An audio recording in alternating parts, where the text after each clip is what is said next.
आप लोगों को ये जान करके सुखद आश्चर्य होगा कि वही श्रीमद् भगवद गीता के 700 श्लोकों का कविता में अनुवाद करने का काम गुरु गोविंद सिंह जी ने किया, गोविंद गीता के नाम से।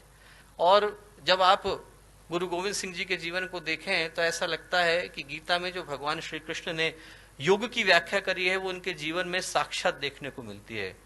दूसरे अध्याय में जब भगवान श्री कृष्ण कहते हैं बुद्ध युक्त तो जहाती है उभे सुकृत दुष्कृते तस्माद योगा युज्वस्व योग कर्मसु कौशलम। योग कर्म का शिखर पर जाकर के उपस्थित हो जाना है।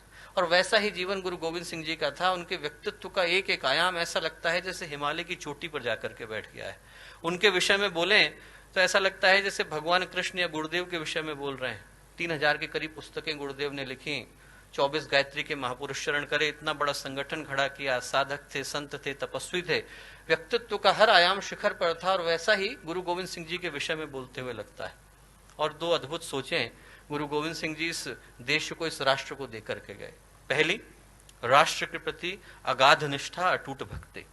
आज यदि इस देश की पश्चिमी सीमाएं इतने सारे आक्रमणों को झेलने के बाद भी बिना किसी खरोंच के खड़ी हैं दोस्तों, तो उसके लिए यहाँ की भूमि, यहाँ की मिट्टी, यहाँ की धरती, यहाँ का आकाश, यहाँ का पानी, यहाँ की वायु एक एक सिख का कर्जदार है।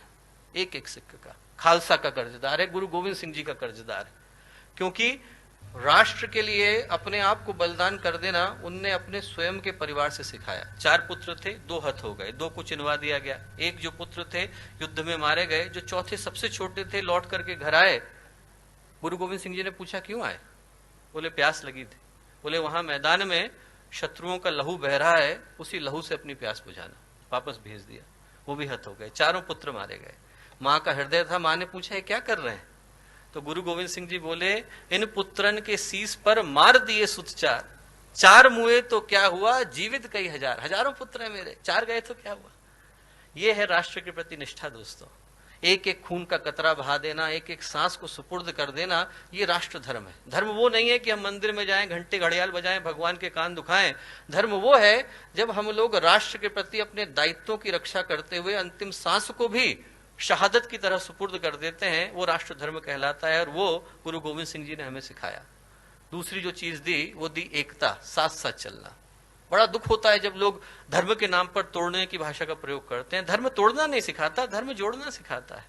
धर्म गिरना नहीं सिखाता, धर्म उठना सिखाता है। धर्म बंटना नहीं सिखाता, धर्म मिटना सिखाता है। और ये गुरु गोविंद सिंह जी ने हमें सिखाया।